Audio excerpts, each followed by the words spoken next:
Well, hello everyone. Hope everything's going well on MBA6182. A few things going on. Wanted to discuss, put on video, so you had a better idea of what's going on in the class and how to make things go better. First off, it's again interesting weather back here in my back deck, backyard, being sort of a windy, sunny, blustery, rainy day. So it just rained, got clear, and actually just sprinkled about a second ago. So if you don't like the weather now, wait a couple seconds. Anyway, back to the class. A few things I want to point out. In the assignments, please read the descriptions carefully and also look at the right-hand column of the scoring guide.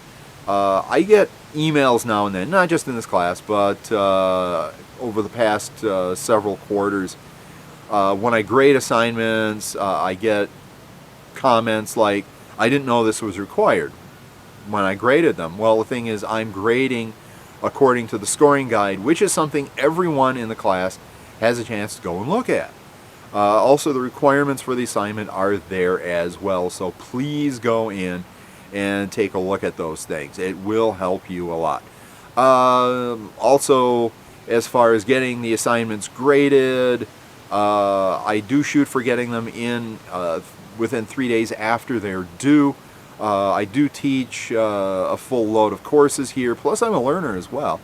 And so some of the assignments are pretty big, and yes, they may have to wait till Wednesday in the off chance to get them back.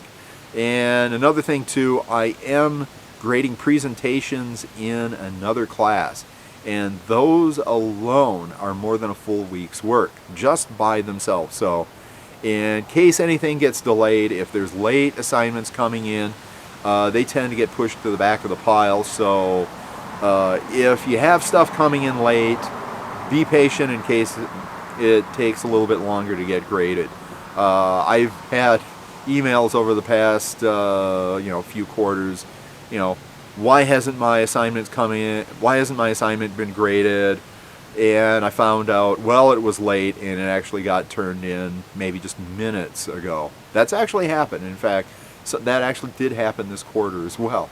Anyway, don't want to complain, but one of the things, we do have some great discussions going on in the class, some really great work being turned in.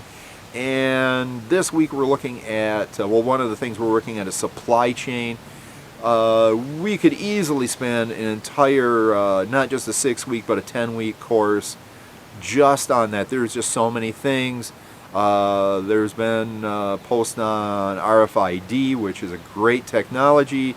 Not all that new, because there has been talk of even putting that in products so that when you go and check out of the store, it automatically scans everything, adds it up, and you're on your way in a matter of seconds. And this was an idea that was out there probably about 14-15 years ago. So it may not have been fully realized, but something that's out there as far as chipping things.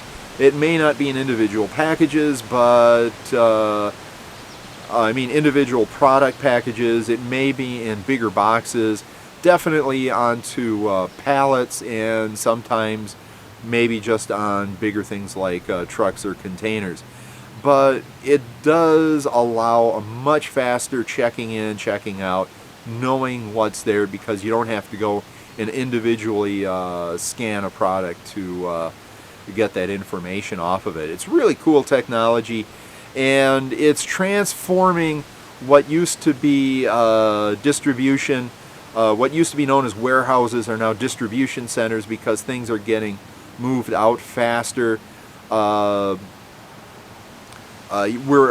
able to have much greater contact between the retail end of it all the way through the manufacturers, so that the bullwhip effect can be greatly reduced, so that the product coming into the store is more along the lines of what the consumer wants. Especially true in things like clothing, electronics such as computers. There's certain things going on with them that make those products coming into the store as changeable as quick or as late as possible, getting it into the store, sort of a just-in-time thing.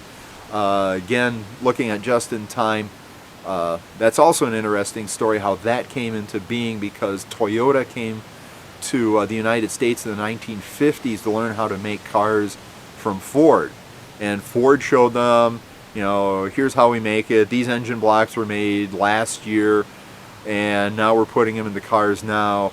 And Toyota, well, they weren't all that impressed. They went to a grocery store, a supermarket, and they noticed everything was fully stocked, and that the food there was constantly being resupplied, pretty much constantly. Every day, fresh supplies of food would come in there, and that the food in the store many times, such as fruits and vegetables and meat, were never there for all that long a time. It was like there one day, gone the next, or even gone that same day. And they took that idea, the American supermarket idea, and transformed that into the Toyota way, just in time. Very interesting. Another thing I learned from looking at Toyota, and this is also going on other places in manufacturing, when they get a shipment of stuff coming in from a supplier, even big assemblies such as seats, they have an agreement with those suppliers that Toyota will not inspect them, that those things have to be ready and good to go as soon as they come in, so that Toyota will take that assembly that just came in on that truck, put it into the car, and out it goes, not even inspecting it, because quality by inspection is bad. And so when you fit something like that into the supply chain, as well as other kinds of technologies, you can really transform things. And another thing too, looking into the future, where something is manufactured also does affect the supply chain as well. For example, you can get really high quality things made in China, but the problem is it takes a while to get it across the ocean. However, you could have Mexico, or maybe even the United States. It may cost more, but the time from order to getting it is much quicker. Is that something you need? And again, even looking to the future, as things change, the United States has a superabundance of natural gas, which, because it's hydrocarbon, can be used to make plastics cheaper than in China. What is this going to do with our manufacturing and even in the supply chain, where, let's say, it is cheaper to make small plastic parts here in the United States than in China? How is that going to affect manufacturing, supply chain, retail, and a number of other business aspects? Keep that in mind, and we'll have fun in class. Thanks.